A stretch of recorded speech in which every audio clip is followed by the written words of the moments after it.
Reforming Heart, hari ke-117. Renungan ini diambil dari website pemuda.stemi.id. Tema renungan hari ini adalah membangkitkan orang mati. Mari kita membaca Alkitab dari 2 Raja-Raja 4 ayat 18 sampai 37. Demikian bunyi firman Tuhan. Setelah anak itu menjadi besar, pada suatu hari keluarlah ia mendapatkan ayahnya di antara penyabit-penyabit gandum. Tiba-tiba menjeritlah ia kepada ayahnya, "Aduh, kepalaku, kepalaku!" Lalu kata ayahnya kepada seorang bujang, "Angkatlah dia dan bawa kepada ibunya." Diangkatnyalah dia, dibawanya pulang kepada ibunya. Duduklah dia di pangkuan ibunya sampai tengah hari, tetapi sesudah itu matilah dia. Lalu naiklah perempuan itu, dibaringkannyalah dia di atas tempat tidur abdi Allah itu, ditutupnyalah pintu dan pergi, sehingga anak itu saja di dalam kamar. Sesudah itu ia memanggil suaminya serta berkata, "Suruh kepadaku salah seorang bujang dengan membawa seekor keledai betina. Aku mau pergi dengan segera kepada abdi Allah itu, dan akan terus pulang." Berkatalah suaminya, "Mengapakah pada hari ini engkau hendak pergi kepadanya? Padahal sekarang bukan bulan baru dan bukan hari Sabat." Jawab perempuan itu, "Jangan khawatir." Dipelanainya keledai itu dan berkatalah ia kepada bujangnya, "Tuntunlah dan majulah. Jangan tahan-tahan aku dalam perjalananku, kecuali apabila aku katakan kepadamu."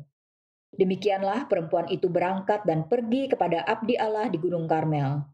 Segera sesudah abdi Allah melihat dia dari jauh, berkatalah ia kepada Gehasi bujangnya, "Lihat, perempuan Sunem itu datang. Larilah menyongsongnya dan katakanlah kepadanya, 'Selamatkah engkau? Selamatkah suamimu? Selamatkah anak itu?'" Jawab perempuan itu, "Selamat." Dan sesudah ia sampai ke gunung itu, dipegangnyalah kaki abdi Allah itu, tetapi Gehasi mendekat hendak mengusir dia. Lalu berkatalah abdi Allah, "Biarkanlah dia. Hatinya pedih. Tuhan menyembunyikan hal ini daripadaku, tidak memberitahukannya kepadaku." Lalu berkatalah perempuan itu, "Adakah kuminta seorang anak laki-laki daripada tuanku? Bukankah telah kukatakan, jangan aku diberi harapan kosong?" Maka berkatalah Elisa kepada Gehasi, "Ikatlah pinggangmu, bawalah tongkatku di tanganmu, dan pergilah. Apabila engkau bertemu dengan seseorang, janganlah beri salam kepadanya, dan apabila seseorang memberi salam kepadamu, janganlah balas dia. Kemudian taruhlah tongkatku ini di atas anak itu." Tetapi berkatalah ibu anak itu, "Demi Tuhan yang hidup dan demi hidupmu sendiri, sesungguhnya aku tidak akan meninggalkan engkau." Lalu bangunlah Elisa dan berjalan mengikuti perempuan itu. Adapun Gehasi telah berjalan mendahului mereka dan telah menaruh tongkat di atas anak itu.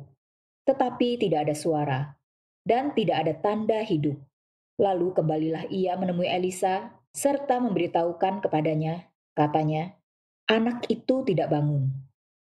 Dan ketika Elisa masuk ke rumah, ternyata anak itu sudah mati dan terbaring di atas tempat tidurnya.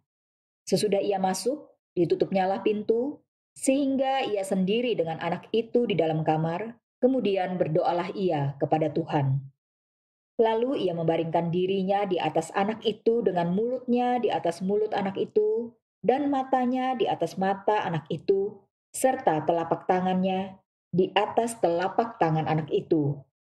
Dan karena ia meniarap di atas anak itu, maka menjadi panaslah badan anak itu. Sesudah itu ia berdiri kembali dan berjalan dalam rumah itu sekali ke sana dan sekali ke sini. Kemudian meniarap pula lah ia di atas anak itu. Maka bersinlah anak itu sampai 7 kali, lalu membuka matanya. Kemudian Elisa memanggil Gehasi dan berkata, "Panggillah perempuan Sunem itu." Dipanggilnyalah dia, lalu datanglah ia kepadanya. Maka berkatalah Elisa, "Angkatlah anakmu ini." Masuklah perempuan itu, lalu tersungkur di depan kaki Elisa, dan sujud menyembah dengan mukanya sampai ke tanah. Kemudian diangkatnyalah anaknya, lalu keluar.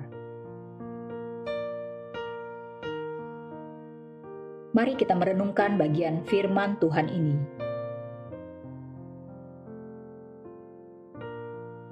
Kelanjutan kisah Elisa dengan perempuan dari Sunem ini berlanjut pada bacaan kita pada hari ini. Perempuan itu telah mendapatkan seorang anak, tetapi kemudian anak itu sakit dan akhirnya mati. Perempuan itu tidak memberitahukan siapapun tentang kematian anaknya ini. Ayat 21-23 menggambarkan bahwa perempuan ini membaringkan anaknya di kamar dan segera pergi kepada Elisa. Suaminya yang menyangka kalau anak itu hanya sakit biasa, tidak tahu kalau anak itu sudah mati. Ini terlihat dari responnya di dalam ayat 23. Dengan tenang, perempuan itu memerintahkan untuk mempersiapkan seekor keledai betina dan mengatakan bahwa dia akan pergi ke tempat Elisa. Suaminya hanya bertanya, "Bukankah ini bukan bulan baru atau hari Sabat?" Ayat 26 mengatakan bahkan perempuan itu tidak mau mengatakan kabar ini kepada Gehasi, hamba Elisa. Dia hanya mau mencurahkan segala hal dalam hatinya kepada Elisa. Dia sujud, memegang kaki Elisa, dan menangis di situ.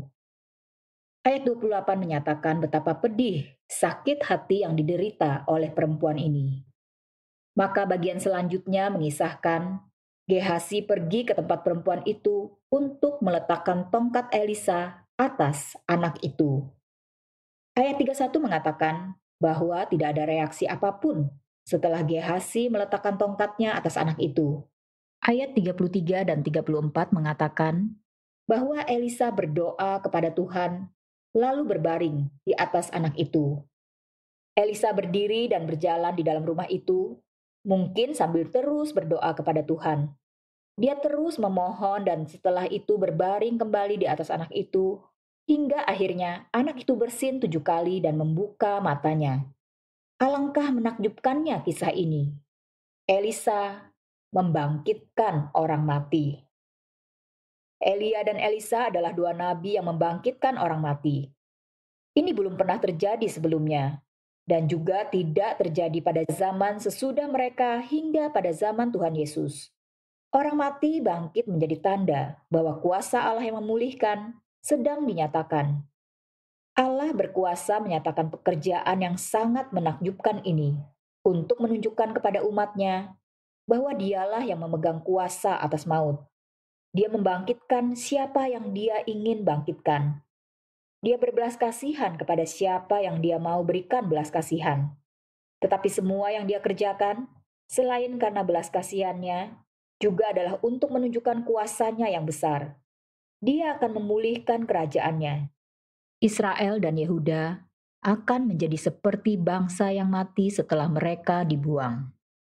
Tidak ada jejak kemuliaan mereka sama sekali. Mereka mati di tangan Asyur dan Babel yang mengalahkan mereka dan menghancurkan mereka sama sekali. Tetapi Tuhan berkuasa, bukan hanya memberikan pemulihan, tetapi juga kebangkitan. Tuhan berkuasa membangkitkan apa yang sudah mati.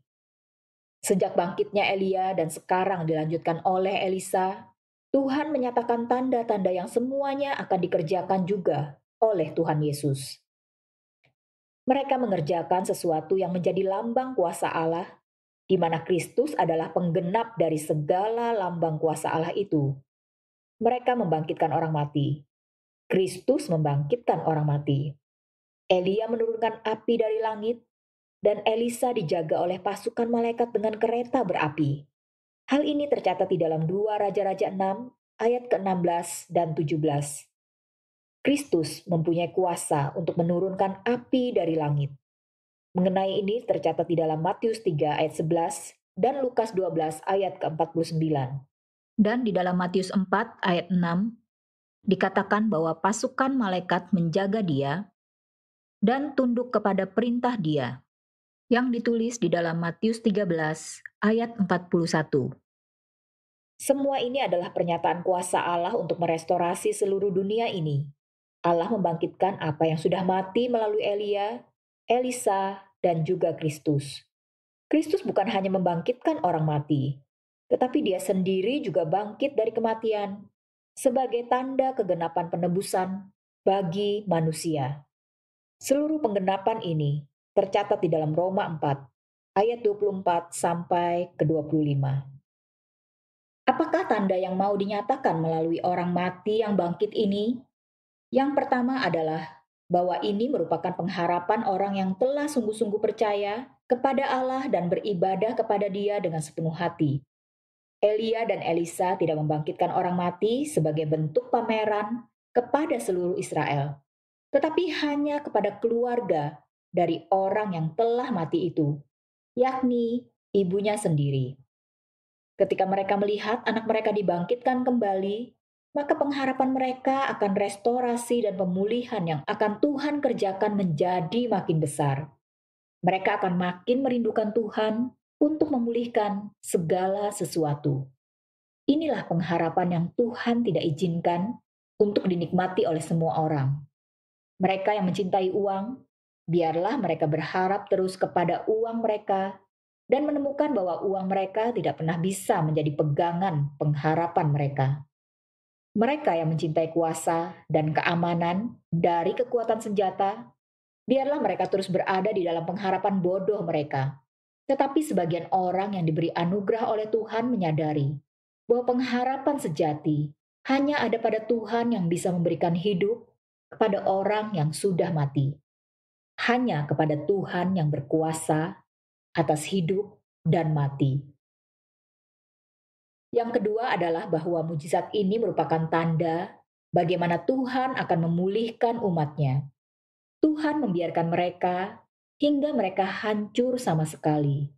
Lalu setelah itu, barulah dia memulihkan keadaan mereka. Bangsa-bangsa di dunia sedang berada dalam keadaan mati. Mereka menolak Tuhan, dan karena itu mereka sedang mati di dalam pemberontakan dan penghinaan kepada Tuhan. Tetapi Tuhan merestorasi kembali bangsa-bangsa lain, sehingga mereka boleh mengharapkan janji Tuhan yang sama dengan orang Israel. Tuhan memanggil semua bangsa untuk berbagian di dalam pokok pohon zaitun yang sejati, dengan menjadi carang yang dihidupkan kembali. Inilah yang dikerjakan oleh Tuhan, memanggil bangsa-bangsa yang berada di dalam gelap dan takluk kepada kuasa kematian untuk berbagian di dalam terang Kristus dan kuasa kebangkitan Kristus. Berikut ini adalah hal yang dapat kita pelajari dari renungan kita pada hari ini. Yang pertama, seluruh tanda-tanda mujizat adalah gambaran dari kuasa Allah yang dilimpahkan kepada kita. Gambaran tersebut bisa berbeda-beda, tetapi apa yang digambarkan itu selalu sama. Jikalau Tuhan memberikan anak kepada seorang perempuan, maka ini adalah gambaran dari belas kasihan Tuhan. Tapi ini tidak berarti bahwa belas kasihan Tuhan harus ditunjukkan dengan cara yang sama kapanpun. Jika ada keluarga yang tidak diberikan anak, apakah ini berarti Tuhan tidak memberikan belas kasihan kepada mereka? Tentu tidak. Tuhan memberikan belas kasihan, tetapi memakai gambaran yang lain untuk menjelaskan sifat belas kasihannya yang sama. Ada yang diizinkan mengalami anugerah besar sebagai tanda belas kasihan Tuhan, tetapi ada juga yang tidak. Ada yang mengalami anaknya sakit hingga mati, lalu dibangkitkan. Ini adalah kuasa Allah atas maut. Tetapi ini tidak berarti dia harus membangkitkan semua orang mati dari keluarga orang percaya untuk menyatakan bukti kuasanya. Gambaran yang berbeda dapat saja diberikan, tetapi tetap memberikan pesan yang sama. Marilah kita belajar untuk melihat apa yang digambarkan oleh mukjizat yang terjadi di dalam Alkitab, lalu mengharapkan supaya sifat Tuhan yang digambarkan oleh tanda mukjizat itu boleh kita pahami dan kenali, meskipun tidak dinyatakan dengan tanda yang sama di dalam kehidupan kita. Hal yang kedua, apa yang menjadi perenungan kita adalah kuasa kebangkitan yang Allah nyatakan. Kuasa kebangkitan berarti bahwa Tuhan memberikan hidup kepada yang tidak lagi mempunyai hidup.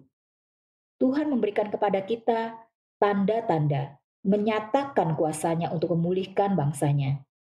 Biarlah kita berharap kepada Tuhan yang tidak pernah kekurangan kuasa untuk melakukan apapun. Tuhan tidak kurang kuasa untuk menolong, memberikan pertobatan, memberikan pemeliharaan, dan memberikan pemulihan. Itulah sebabnya kita tidak pernah boleh berhenti berharap kepada Dia untuk hal-hal tersebut. Biarlah dengan tekun kita memohon, Tuhan menyatakan kebenarannya dengan kuasanya, sambil dengan sabar menantikan. Kapankah Tuhan bersedia menjawab doa-doa kita?